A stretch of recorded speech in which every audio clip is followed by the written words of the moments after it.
Today's podcast is brought to you by the Bioceuticals Integrative Oncology Workshop with Dr. Lise Altschuler. This full-day program will run between the dates of the 20th and 28th of July across Melbourne, Sydney, Gold Coast, Adelaide and Perth. The intensive class will explore key concepts and therapeutic integrative strategies for breast, prostate, colon and lung cancers, as well as how to support toxicities associated with conventional treatment. By the end of the day, you'll be able to confidently implement this important aspect of patient care into your clinical practice. For more information and to register for this critical event, please visit the Bioceuticals website at bioceuticals.com.au.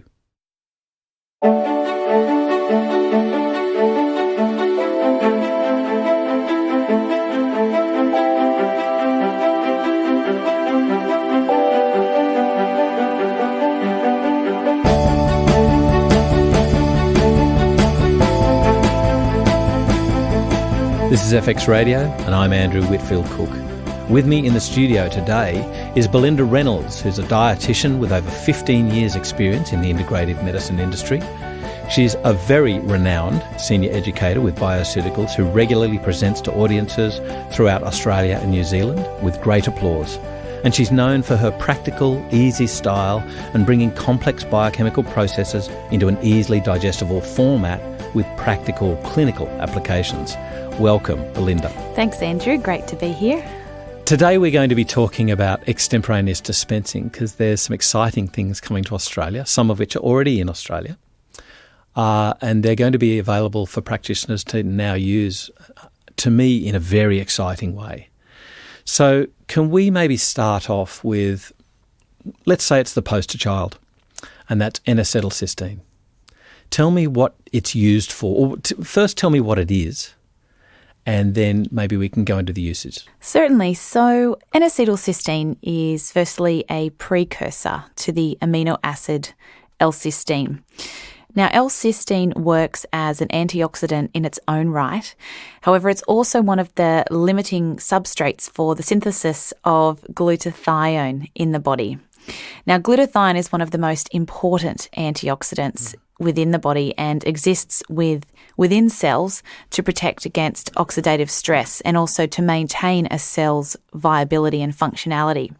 As glutathione levels are depleted, a cell's functionality and viability decreases to a point where it will die when levels of glutathione are depleted to a certain degree.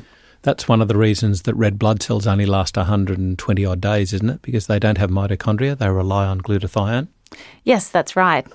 So it's incredibly important for cellular function. It is found outside the cells as well in certain areas, such as in the lining fluid of the lungs, and therefore it's particularly important for protecting healthy lung function.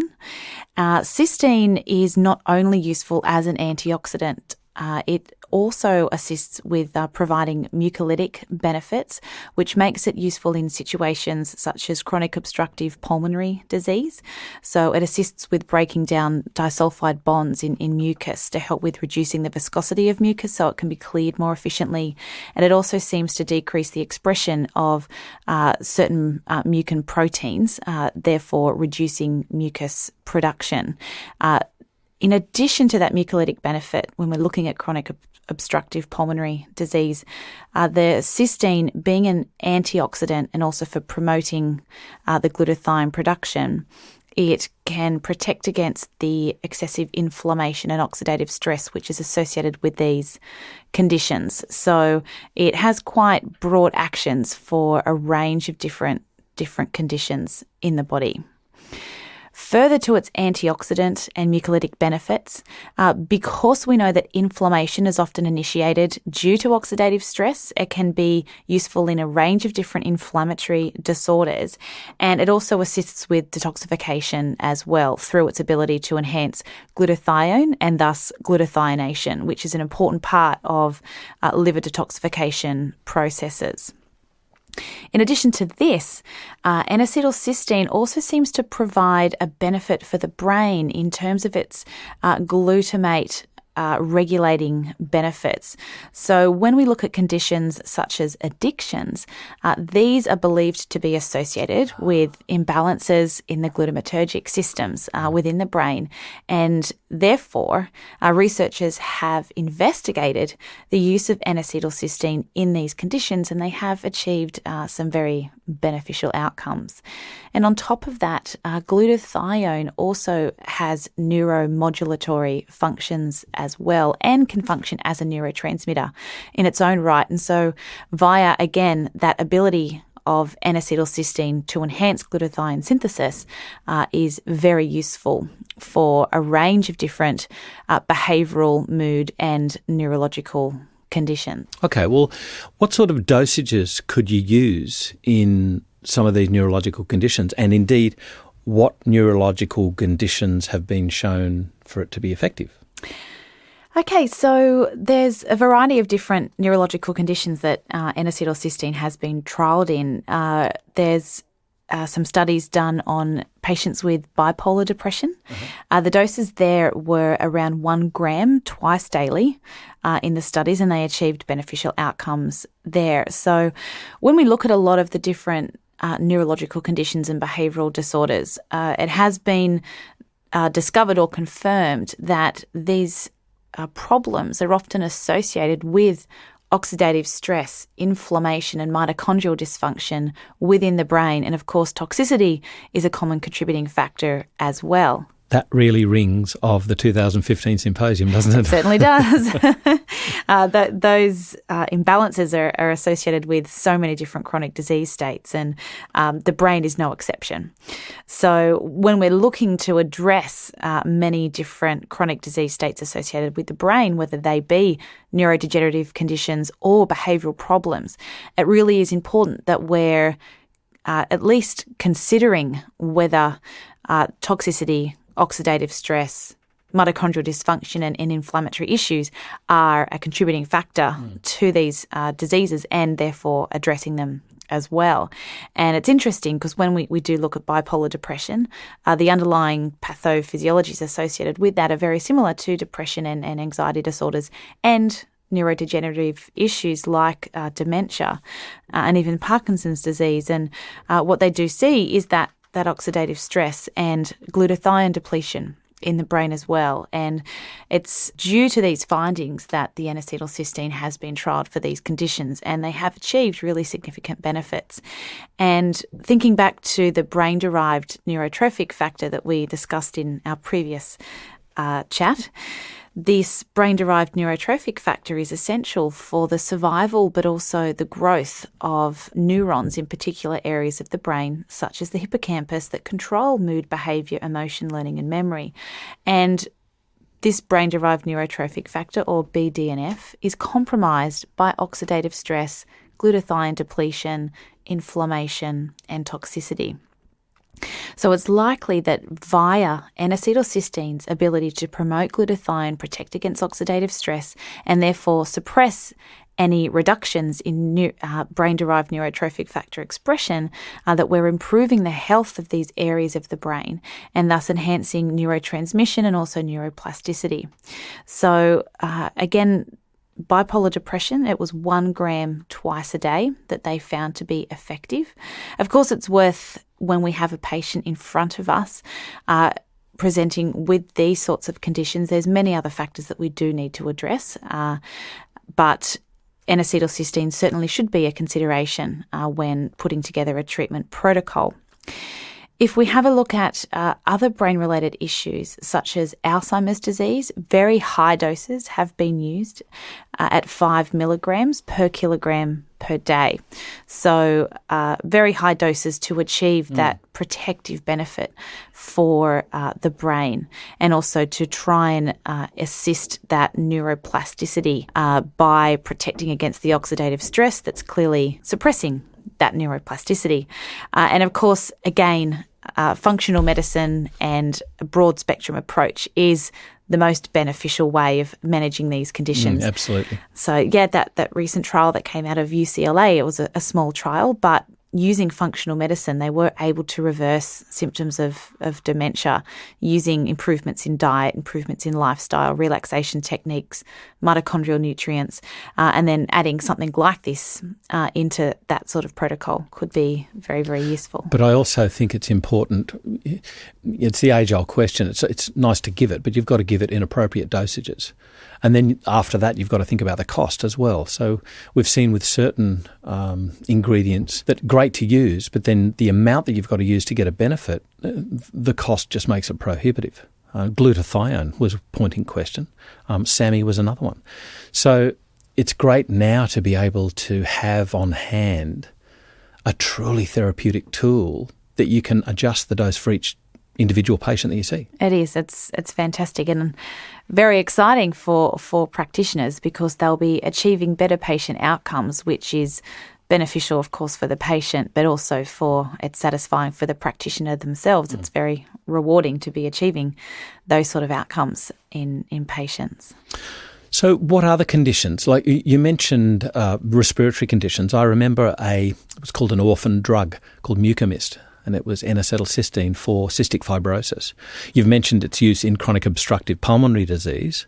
What dosages are applicable there? So generally, the results were achieved using at least 600 milligrams twice a day. Yeah. So studies using lower doses had been done and they didn't achieve the outcomes really that they were looking for. So it tends to be at least 1,200 milligrams per day that is needed for a longer period of time. The studies that didn't achieve the outcomes they were looking for, I think used the smaller doses, just 600 milligrams a day, and it was only utilised over a shorter period of time. So I think definitely that higher dose, which can be achieved now with the availability of these extemporaneous products, for at least a good 12-week period. So I know I'm flipping back to a neurological condition, but there was a trial that I think was finished in January 2014. I haven't seen the results of this yet, but it was used for NAC used in Tourette's syndrome. With children with Tourette's syndrome. And they had a titrated dose. So I think it was 600 milligrams twice a day for 2 weeks and then double that amount, 1,200 milligrams twice a day for a further 10 weeks. Should we be titrating the dose in all patients or do we have to assess them maybe as per their detox profile? How able are they to handle this nutrient? So generally, high doses of upwards of 2,400 milligrams per day have been used with very little side effects. Mm-hmm. So generally, it is a well-tolerated supplement. However, as we're starting to understand more and more, there's huge individuality within patients, and we can never completely predict how an individual will respond to a supplement. And therefore, I don't think it would be a bad thing to start low dosage, and then based on that patient's tolerability of that dose, you could then slowly titrate the dose upwards toward that therapeutic amount. You know, this reminds me of MSM, methyl sulfonylurea. Mm-hmm. If you take too much too soon, in a lot of people, it will cause nausea very, very quickly. And yet if you titrate that dose up, it doesn't seem to have that ill effect. And then therefore they can handle, quite huge doses, 4-6 grams a day. But if you start off on 2 grams, you'll be done in about half of your patients. So let's now move on to another usage. And this one really interests me, and that's the use of NAC in fertility. Yes, so there has been a number of trials that have looked at NAC's ability to enhance fertility. In women in particular, those with polycystic ovarian syndrome who commonly have problems with ovulation, they have achieved benefit with the use of N-acetylcysteine. So doses of 1,200 milligrams per day have been used and have been shown to improve ovulation, improve conception rates, and also improve the chances of live birth. And it's believed that this is via N-acetylcysteine's ability to promote glutathione and lead to improved health of the ovaries themselves, but also by improving insulin function at the receptor within the body, and therefore reducing previously elevated levels of insulin, which ultimately then helps to bring down excessive androgen release, which tends to compromise healthy ovulation. I had no idea that it would be working in that way. Yeah, and one study actually even discussed that it helped to reduce focal ischemia in the area as well, so and helped with promoting healthy circulation to and within the ovary. I think this rings a bell, or what this says to me is that we compartmentalise certain nutrients and things into an antioxidant, and it just appears that it's not necessarily the way they're working. It seems to be working on receptors and genes, and I really wonder if it's all got to do with electrons. We box it into an antioxidant. I think we've got to look much further afield, that NAC's got wide-ranging effects. I agree for sure. And I mean, even just doing a review and looking at the literature that's available, the number of different conditions that it seems to be useful for is really quite incredible. And I guess that is in line with our growing understanding of how this depletion of endogenous antioxidants that contributes to oxidative stress, that leads to initiation of inflammatory cascades, that leads to more oxidative stress. That, of course, too, is associated with the mitochondrial dysfunction. And all of these things are contributing to such a wide range of different diseases. And therefore, if we can use a supplement that is addressing all of these aspects, it is going to be very useful for a broad different range of conditions and a wide range of patients. So tell me what else? What other things is NAC useful for? So we know that it's useful for improving ovulation in women with polycystic ovarian syndrome. I should say there too, of course, it's very important that we're also addressing the diet within these, in these individuals, and there's other things that we can do for these patients to improve their glucose control and also assist with achieving ovulation. But male fertility has also been investigated using N-acetylcysteine as well. And now this to me is a much more obvious one, because I'm thinking about sperm motility and functionality. Is that right? Yeah, so it was interesting. The 600 milligram per day dosage that they utilised didn't achieve significant changes in morphology and motility. So there may be high doses required, or you may need to look to other nutrients to use in conjunction with the NAC. But it certainly did improve the semen viscosity and also other aspects of male fertility as well. When we're looking at what else could be utilised, L-carnitine, ubiquinol is a big one, and also zinc and selenium are all very useful. Korean ginseng as well. Yes, absolutely. So, I think it's great to look at these clinical trials that have been done using isolated nutrients or ingredients, but we still need to then take that as part of what we can do for addressing the bigger picture of what is going on for an individual. But most people will know N-acetylcysteine because of its, I'm going to say, pigeonholed use, and that is liver detoxification.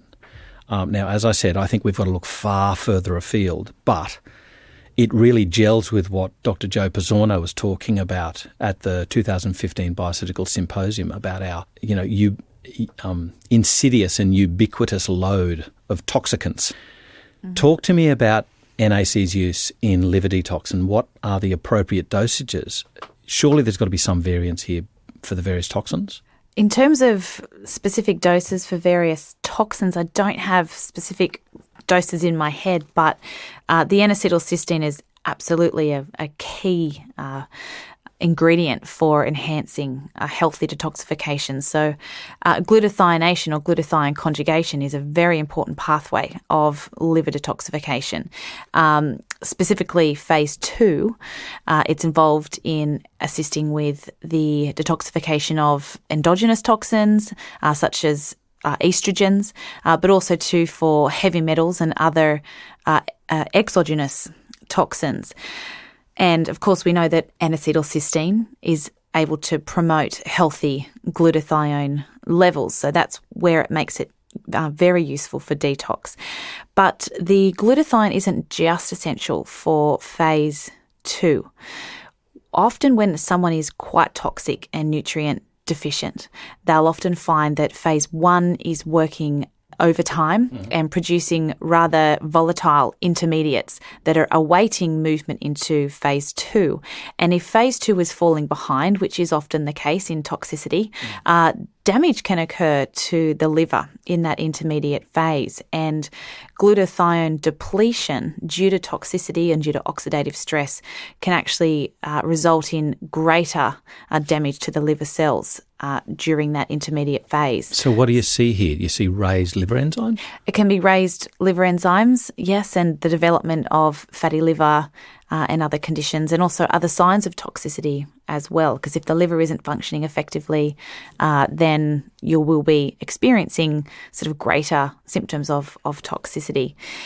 The other factor that the glutathione is important for as well is phase 3. So that transport of the conjugated toxins or the metabolized toxins out of the cells for ultimate excretion. Research has shown that in the face of glutathione depletion, this can actually alter antiporter protein function and result in phase 3 not being carried out efficiently. So phase 3, so forgive me, I thought that phase 3 was the enterohepatic recirculation.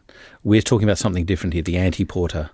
Yes, so the antiporter proteins. So these do function in the liver, but they function in other areas as well. So the gastrointestinal tract is a great example.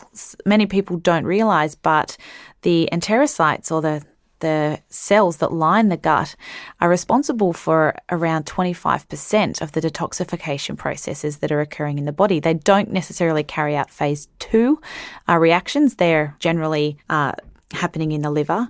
However, the gut cells do have cytochrome P450 enzyme activity, so phase 1 activity, and they have these antiporter proteins as well, so phase 3.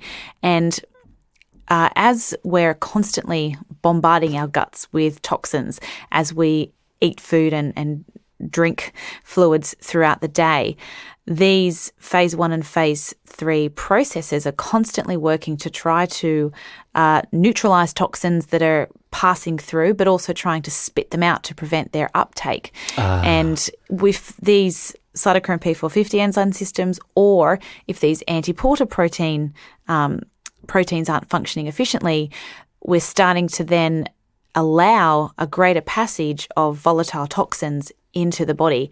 Combine that with compromised intestinal integrity, then you have an even greater passage of toxins. So the antiporter proteins are how the phase 3 enterohepatic recirculation is working? Yes. Right. Yes. So, and that process of the gut cells working to prevent toxin uptake can be referred to as detoxification. So it's more preventing uptake as opposed to detoxification, which is removing the toxic chemicals. So I just want to ask there about the major things that we should be remembering with adding to or using alongside NAC to help this phase 3 detoxification, because we get caught up in supplements. Mm-hmm. But we've got to realise that diet is the mainstay. Absolutely. So there's numerous naturally occurring compounds in our food which can really support the upregulation of numerous detoxification enzymes. So cruciferous vegetables are a great source of a range of different detoxification enzyme promoting compounds. Sulforaphane, also calcium D-glucarate, they naturally occur in a lot of the cruciferous vegetables. And prebiotic fibre is really important too, because this is feeding the microbiota that exists within our gut. And the microbiome is very important for preventing that passage of toxins. It not only is responsible for producing things such as short-chain fatty acids, which fuel healthy replication and renewal of gut cells to maintain that intestinal integrity, but they have been shown to sequester and bind certain toxins like heavy metals. I remember an article years ago written by Petra Hunter that was published in FX Medicine, and it was one of the best articles I've ever read on probiotics and their usefulness in detoxification. The major point I got out of it, though, was that even the good bugs metabolize toxicants. In this case, I think she was mentioning mercury specifically. They metabolize it, and it can into a reabsorbable form. So that's the good guys. The message was that they did it slower than the bad guys. So the trick here, the pragmatic take-home message is keep the bowels moving. Yes. It's practical. Absolutely. And it's when certain compounds are allowed to hang around in the gut where you are at that increased risk of getting reabsorption too of free or bound toxins. So I know, for example, byproducts of glucuronidation. For example, estrogens that have been bound to glucuronic acid, so you've got those glucuronide conjugates. If they're allowed to sit in the bowel for a long period of time, there's the increased risk of the enzyme beta-glucuronidase being given the opportunity to cleave that bond between the glucuronic acid and that estrogen or other toxin. And as a result, this renders that toxin now free for either causing problems locally or free for reabsorption. And that just really does reinforce the importance of keeping that bowel moving so that you have a reduced risk of that occurring. You've opened up a really interesting subject, and that's calcium D-glucarate used to help inhibit beta-glucuronidase. Mm-hmm. And I think that's going to be our next podcast. Yes. Because this is a really important use, and it's very, very important for something that I'm quite passionate about. So are you okay if we bring you back in and we'll talk about calcium D-glucarate and its uses? Absolutely, that would be great. Belinda Reynolds, thank you so much. You are an absolute wealth of information. I love hearing the things that you take out of the research and how you can use them practically, how practitioners can use them practically in their clinic. And I think, one of the important things that we're hearing about this extemporaneous dispensing thing is now practitioners can use truly therapeutic doses that we've been clawing at for so many years. So thank you so much for joining me in the studio. And thank you for having me. This is FX Radio. I'm Andrew Whitfield Cook.